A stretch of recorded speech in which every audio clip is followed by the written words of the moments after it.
வணக்கம் நண்பர்களே. இன்னைக்கு தேதியில பல இளைஞர்கள் பாதிப்புக்குள்ளாயிருக்கக்கூடிய ஒரு விஷயம். இது என்ன அப்படின்னு பார்த்தோம்னா, இந்த செல்ஃபோன் அடிக்ஷன், செல்ஃபோன் அப்சஷன். காலையில ஆரம்பிச்சு நைட் வரைக்கும் இந்த செல்ஃபோன்லேயே இருப்பாங்க. இந்த செல்ஃபோனை நோண்டிக்கிட்டே இருப்பாங்க. அதுவும் மெயினாக அந்த சோஷியல் மீடியா இதிலே இருப்பாங்க. இந்த யூடியூப், வாட்ஸ்அப், ஃபேஸ்புக் இதை யூஸ் பண்ணிகிட்டு இருப்பாங்க. உதாரணத்துக்கு இந்த வாட்ஸ்அப்பில் பார்த்தீங்கன்னா மெசேஜ் எப்போ வரும் எப்போ வரும்னு வெயிட் பண்ணிக்கிட்டே இருப்பாங்க. அதுக்கு ரிப்ளை பண்ணுவாங்க. கிட்டத்தட்ட ஒரு முழு நாள் இதிலே போயிடும். இந்த மாதிரி நிறைய பேர் இருப்பாங்க. நிறைய ஐஏஎஸ் ஆஸ்பிரன்ஸ் இவங்களுக்கும் அந்த பிரச்சனை இருக்குது. நிறைய பேர் சொல்லுவாங்க, இந்த செல்ஃபோன்னாலே என்னால் படிக்க முடியல சார், ஒரு அப்சஷன்லேயே இருக்கேன் அப்படின்னு சொல்லுவாங்க. இது வந்து ஒரு ஓசிடியாகவே ஆகிடும். அப்சசிவ் கம்பல்சிவ் டிஸார்டர்னு சொல்லுவாங்க, ஓசிடி. இந்த பிரச்சனை நிறைய பேருக்கு இருக்கும். ஒரு சில பேர் பார்த்தீங்கன்னா எக்ஸ்ட்ரீமாக முடிவு எடுப்பாங்க. காஸ்ட்லியான ஃபோனாக இருக்கும், 50,000 ஃபோனாக இருக்கும். அதை போட்டு உடச்சிருவாங்க. அதை உடச்சிட்டு ஒரு பேசிக் ஹேண்ட்செட் ஒரு 2,000 வாங்கி அதை யூஸ் பண்ணிகிட்டு இருப்பாங்க. இந்த மாதிரிலாம் கூட நிறைய பேர் பண்ணுவாங்க. காரணம் என்ன அப்படின்னா, இந்த செல்ஃபோன் அப்சஷன் தான். நிறைய பேருடைய வாழ்க்கையில் இந்த செல்ஃபோன் பார்த்திங்கன்னா வாழ்க்கையே சீரழிச்சிருக்கு அப்படின்னே நம்ம சொல்லணும். செல்ஃபோன் வந்து சீரழிக்கல, நாம தான் நம்மளுடைய வாழ்க்கையை இந்த செல்ஃபோன் மூலமாக சீரழிச்சிட்டு வரோம். இனி தேதியில் நிறைய பேருக்கு வாயில் பல் இருக்கோ இல்லையோ, ஆனால் கையில் செல் இருக்குது. இதுதான் உண்மை. சரி, இப்போ இந்த செல்ஃபோன் அப்சஷன், செல்ஃபோன் அடிக்ஷன் இதிலிருந்து மீண்டு வர்றது எப்படி, இதை நம்ம பார்க்கலாம்.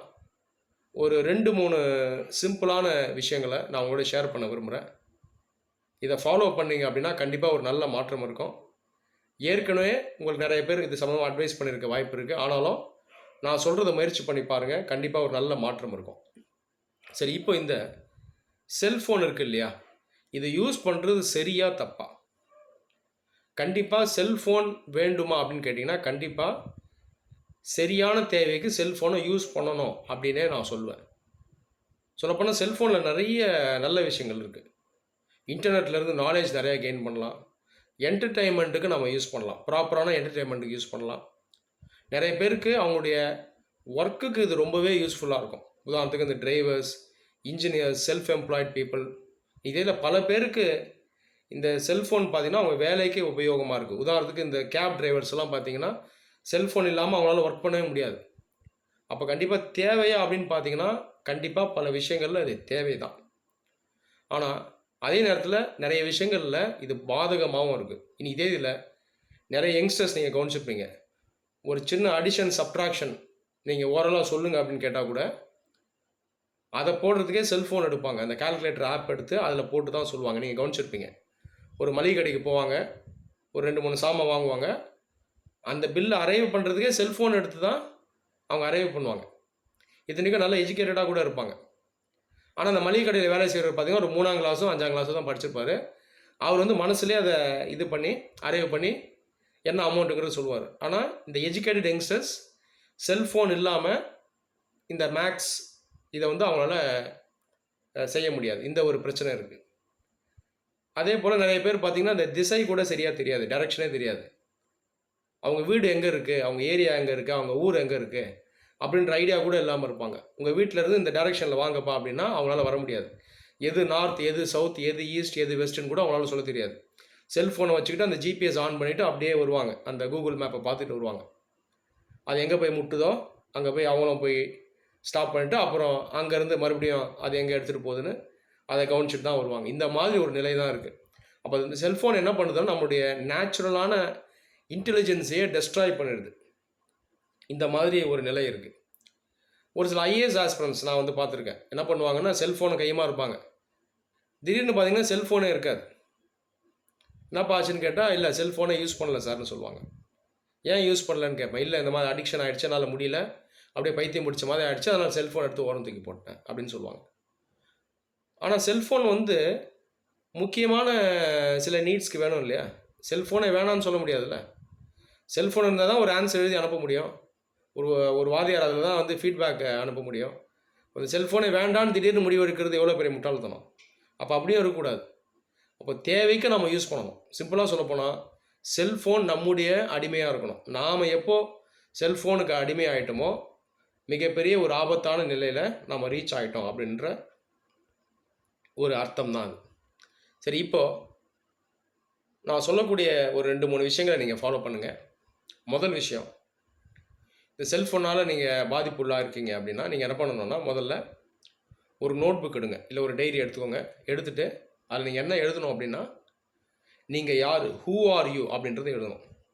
இந்த இடத்துல ஹூ ஆர் யூ அப்படின்றது உங்களுடைய பேர், உங்கள் அப்பா பேர், உங்கள் டேட் ஆஃப் பர்த் இதெல்லாம் கிடையாது. உங்களுடைய பர்சனாலிட்டி, நீங்கள் யார், உங்களுடைய குணாதிசயம் என்ன, இதை எழுதணும். உங்களுடைய லட்சியம் என்ன, இந்த உலகத்தில் நீங்கள் இப்போதைக்கு ஏன் வாழ்ந்துட்டுருக்கீங்க, அதை எழுதுங்க. உதாரணத்துக்கு, நீங்கள் நாலேஜை நிறையா கெயின் பண்ணுற ஒரு ஆள் அப்படின்னா நீங்கள் அதை எழுதுங்க. I wish to gain more knowledge அப்படின்றது எழுதுங்க. அப்படி இல்லைன்னா, நீங்கள் ரொம்ப சந்தோஷமாக இருக்கக்கூடிய ஒரு நபர், நீங்கள் ரொம்ப ஹாப்பினஸை விரும்பக்கூடிய ஒரு நபர் அப்படின்னா அதையும் எழுதுங்க. நீங்கள் உங்களுக்கு என்னென்ன விருப்பமோ அதை எழுதுங்க. நீங்கள் யார் அப்படின்றத எழுதுங்க. அதே போல் உங்களுடைய லட்சியமும் எழுதுங்க. உதாரணத்துக்கு, நீங்கள் ஒரு ஐஏஎஸ் ஆஸ்பிரண்ட் அப்படின்னா ஐஏஎஸ் ஆகுது என்னுடைய லட்சியம் அப்படின்னு எழுதுங்க. இல்லை நீங்கள் நிறைய சம்பாதிக்கணும், ஒரு மிகப்பெரிய ஒரு ஆண்டர்பிரினர் ஆகணும், நீங்கள் ஒரு பிஸ்னஸ் மேன் ஆகணும்னா அதையும் எழுதுங்க. 1000 கோடி ரூபாய் சம்பாதிக்க வேண்டும், இதுதான் என்னுடைய லட்சியம் அப்படின்னு எழுதுங்க. இல்லை ஒரு காஸ்ட்லியான காரை வாங்கி நான் ஓட்டணும், இது உங்கள் லட்சியமாக, அதையும் எழுதுங்க. இது எல்லாத்தையும் எழுதுங்க, லிஸ்ட் போடுங்க, அப்படியே போடுங்க. அதுக்கப்புறம் நீங்கள் என்ன பண்ணணும் அப்படின்னா, இந்த செல்ஃபோன் யூஸ் பண்ணுறீங்கல்ல, இந்த செல்ஃபோன் யூஸ் பண்ணுறது உங்களுடைய பர்சனாலிட்டி, உங்களுடைய லட்சியம், இதுக்கு பாதகமாக இருக்கா சாதகமாக இருக்கா அப்படின்றத நீங்களே செல்ஃப் அப்ரைசல் பண்ணணும். உதாரணத்துக்கு, நீங்கள் நாலேஜை கெயின் பண்ண நினைக்கிற ஆள் அப்படின்னா, இதுக்கு நீங்கள் செல்ஃபோன் யூஸ் பண்ணுறது யூஸ்ஃபுல்லாக இருக்கா, இல்லை டெட்ரிமெண்டலாக இருக்கா, பாதகமாக இருக்கா சாதகமாக இருக்கா அப்படின்றத பார்க்கணும். அப்போ நீங்கள் நிறைய அந்த சோஷியல் மீடியாவை வந்து நேரத்தை வின் பண்ணுறீங்க. அப்போ இதில் பார்த்தீங்கன்னா இருக்கிற நாலேஜும் பார்த்தீங்கன்னா டெஸ்ட்ராய் ஆகும். அப்போ இது வந்து ஒரு பாதகமாக தான் இருக்குது. இந்த மாதிரி நீங்கள் கேஜ் பண்ணிகிட்டே வரணும், அதை மார்க் பண்ணிகிட்டே வரணும். பாசிட்டிவாக நெகட்டிவாக அப்படின்றத நீங்கள் கேஜ் பண்ணணும். ஓகேங்களா? அதே போல் நீங்கள் நிறைய சம்பாதிக்கணும், ரொம்ப ரிச் மேன் ஆகணும் அப்படின்றது உங்களோட லட்சியம்னா அதையும் கேஜ் பண்ணுங்கள். அப்போ செல்ஃபோன் யூசேஜ் இதுக்கு சாதகமாக இருக்கா பாதகமாக இருக்கா? காலையிலேருந்து நைட் வரைக்கும் நீங்கள் செல்ஃபோன் யூஸ் பண்ணுறீங்க, அப்போ எப்படி நீங்கள் ரிச் ஆகிறது, எப்போ நீங்கள் சம்பாதிப்பீங்க, எப்போ நீங்கள் பிஸ்னஸ் பண்ண போகிறீங்க, இல்லையா? இல்லை ஒரு ஐஏஎஸ் அதிகாரி ஆகணும், செல்ஃபோனை நோண்டிகிட்டு இருந்தால் எப்போ படிக்கிறது, எப்போ ஐஏஎஸ் அதிகாரி ஆகுது? அப்போ இதெல்லாம் நஷ்டம் தானே. அப்போ இந்த மாதிரி நீங்கள் வந்து மார்க் பண்ணணும், கேஜ் பண்ணிட்டே வரணும். எல்லாத்துக்கும் மேலேங்க, நீங்கள் ஹாப்பியாக இருக்கணும்னு விரும்புகிறீங்க, ஆனால் இந்த செல்ஃபோன் உங்களை ஹாப்பியாக வைக்குதா இல்லையா, அதையும் கேஜ் பண்ணுங்கள். ஒருவேளை செல்ஃபோன்னால் உங்களுக்கு ஆங்ஸைட்டி, இந்த ஸ்ட்ரெஸ், டிப்ரெஷன், நெகட்டிவ் தாட் இதுதான் வருது அப்படின்னா நீங்கள் ஹாப்பியாக இல்லைன்னு அர்த்தம். ஓசிடியில் இருக்கீங்க அப்படின்னா அது மென்டல் ப்ராப்ளம் அது. அப்போ ஹாப்பினஸே இல்லைல்ல. அப்போ எல்லாத்தையும் சேர்த்து மார்க் போடுங்க. அப்போ செல்ஃபோன் வந்து பாதகமாக சாதகமாக அப்படின்றது பார்த்தீங்கன்னா நீங்களே ஈஸியாக உணர்ந்துருவீங்க. இந்த மாதிரி செய்யணும். ஃபஸ்ட்டு நீங்கள் செய்யும்போது இதை நான் செய்யணுமா அப்படின்னு தோணும், ஆனால் நீங்கள் செய்யணும்ல. ஒரு நாள் இந்த மாதிரி நீங்கள் லிஸ்ட் பண்ணுங்கள், மறுபடியும் ஒரு 4 நாள் கழித்து மறுபடியும் லிஸ்ட் பண்ணுங்கள். அப்போ நீங்கள் செய்ய செய்ய செய்ய உங்கள் மனசு வந்து பார்த்தீங்கன்னா அந்த ரியாலிட்டிக்குள்ளே வந்துடும். எது உண்மை எது போலி அப்படின்றத உங்கள் மனசு உணரும். அப்போ நீங்கள் பண்ணணும். அப்போ ஒரு ஸ்டேஜுக்கு மேலே உங்கள் மைண்டு பார்த்தீங்கன்னா ரொம்ப ஃபேர்ம் ஆகிடும். அப்போ தேவையில்லாமல் நீங்கள் செல்ஃபோனை யூஸ் பண்ணுறீங்கன்னா இனிமேல் யூஸ் பண்ண வேண்டாம் அப்படிங்கிறத உங்களுடைய மனசு சொல்லும். நீங்கள் இதில் என்ன பண்ணணும், ரொம்ப ப்ராக்டிக்கலாக எழுதணுங்க. உதாரணத்துக்கு, நீங்கள் என்ன ஒரு 5 வருஷம் 6 வருஷத்தில் ஒரு நிலையில் போய் உட்காரணும் அப்படின்னு நினைக்கிறீங்க அப்படின்னா அதை எழுதுங்க. இன்னும் எவ்வளோ சம்பாதிக்கணும்னு நினைக்கிறீங்க 5-6 வருஷத்தில் அப்படின்றத எழுதுங்க. அமௌண்ட்டோடு எழுதுங்க, தப்பு இல்லை. இப்போ நீங்கள் செல்ஃபோனை யூஸ் பண்ணிட்டுருக்கீங்க, செல்ஃபோனே நோண்டிகிட்ருக்கீங்கன்னா இதை உங்களால் செய்ய முடியுமா, இல்லை அதில் எவ்வளோ இழப்பு இருக்கும் அப்படின்றத எழுதுங்க. ரொம்ப ப்ராக்டிக்கலாக எழுதுங்க. அப்போ லாஸ் போடுங்க, ப்ராஃபிட் லாஸ் போட்டு பாருங்கள். அந்த லாஸ் என்னங்கிறது நீங்கள் ரவுண்ட் அப் பண்ணுங்கள். அப்போ உங்கள் மனசு பார்த்திங்கன்னா ஏற்றுக்கும். அப்போ இந்த அளவுக்கு பார்த்திங்கன்னா பணம், லட்சியம், மகிழ்ச்சி எல்லாமே இழப்பு இருக்குது இந்த செல்ஃபோன்னால் அப்படின்றத உங்கள் மனசு வந்து ஏற்றுக்க ஆரம்பிக்கும். இந்த மாதிரி பண்ணணும், ரெகுலராக பண்ணணும். அட்லீஸ்ட் ஒரு 4 நாளைக்கு ஒரு வாட்டியாவது பண்ணணும். நான் சொன்னதை செய்யுங்க. 2வது விஷயம், உங்கள் வீட்டில் மாடிக்கு போயிடுங்க. ஸோ நீங்கள் என்ன பண்ணணும்னா, மாடிக்கு போய் அங்கே மேலே ஓப்பனாக இருக்கும் இல்லையா மொட்டை மாடியில், அதிலேருந்து நீங்கள் என்ன பண்ணணும்னா நீங்கள் வந்து ஸ்கையை பார்த்து அப்சர்வ் பண்ணணும். ஏர்லி மார்னிங் நீங்கள் மார்னிங் அங்கே போய் உட்காருங்க, இல்லைனா ஈவினிங்கில் போய் உட்காரலாம், பெட்டராக இருக்கும். ஸ்கையை அப்சர்வ் பண்ணணும், ஃபுல்லாக அப்சர்வ் பண்ணணும். அங்கே இருக்க க்ளவுட்ஸ் அப்சர்வ் பண்ணுங்கள். ஈவினிங் டைமில் உட்காந்திங்கன்னா சன் அப்சர்வ் பண்ணுங்கள். ஏன்னா ஈவினிங்கில் தான் சன் அப்சர்வ் பண்ண முடியும், அந்த சன்செட்டில் அப்சர்வ் பண்ண முடியும். க்ளவுட்ஸை பாருங்கள், இதை பாருங்கள். இதை பார்க்க பார்க்க பார்க்க என்ன ஆகும் அப்படின்னா உங்கள் மைண்டு மாறும். அந்த ஆர்டிஃபிஷியல் வேர்ல்ட்லேருந்து நேச்சுரல் வேர்ல்டுக்கு நீங்கள் அட்டாச் ஆவீங்க. இதுதான் உண்மை அப்படின்றத உங்கள் மனசு வந்து ஏற்றுக்க ஆரம்பிக்கும். அப்போ இதுதான் இந்த உலகம், இதுதான் இந்த யூனிவர்ஸ். இந்த யூனிவர்ஸோடு நான் டேரெக்டாக அட்டாச் ஆகிருக்கேன், போலியான ஆர்டிஃபிஷியலான விஷயத்தில் நான் அட்டாச் ஆகலை அப்படின்றத உங்கள் மனசு வந்து ஏற்றுக்க ஆரம்பிக்கும். இதை பண்ணணும். இதை குறைஞ்சது 20 நிமிஷம் பண்ணணும். 20 நிமிஷத்துலேருந்து ஒரு 3/4 மணி நேரம் கூட நீங்கள் பண்ணலாம். இது கிட்டத்தட்ட ஒரு விதமான ஒரு மெடிடேஷன் தான். இதை பண்ணணும், கண்டிப்பாக பண்ணணும். முதல்ல செய்யும்போது நம்ம மனசு ஏற்றுக்காது. உடனே செல்ஃபோனை மறுபடியும் நோண்டணும் அப்படின்னு தோணும். ஆனால் மீண்டு வரணும். ஃபஸ்ட்டு ஒரு 5 நிமிஷமாவது பண்ணுங்கள். அப்படி அப்படியே நேரத்தை இன்க்ரீஸ் பண்ணிட்டே வாங்க. ஸோ அந்த ஸ்கையை நீங்கள் வந்து அப்சர்வ் பண்ணணும். ஃபுல் ஸ்கையை நீங்கள் வந்து அப்சர்வ் பண்ணணும். ஹரைசன்லேருந்து சென்டர் வரைக்கும் நீங்கள் அப்சர்வ் பண்ணணும். ஈவினிங்கில் பண்ணீங்க அப்படின்னா இன்னும் பெட்டராக இருக்கும். இதை செய்யுங்க. 3வது விஷயம், என்டர்டெயின்மெண்ட் அப்படின்றது நமக்கு முக்கியம்தான். கண்டிப்பாக என்டர்டெயின்மெண்ட் நமக்கு அவசியமானது. செல்ஃபோனில் கண்டிப்பாக என்டர்டெயின்மெண்ட் இருக்குது. இந்த மாதிரி என்டர்டெயின்மெண்ட்டை செல்ஃபோன்லேயே நம்ம யூஸ் பண்ணணும். அதாவது செல்ஃபோனை நமக்கு அடிமையாக வைக்கணும்.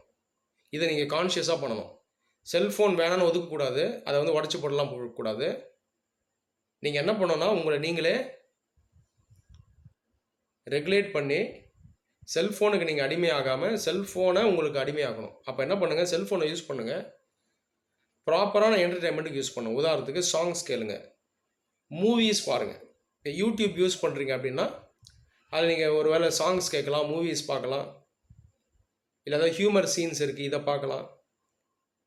இந்த மாதிரி விஷயங்களை பாருங்கள். இல்லை ரியாலிட்டி வீடியோஸ் எதாவது இருக்கா இதை பாருங்கள்.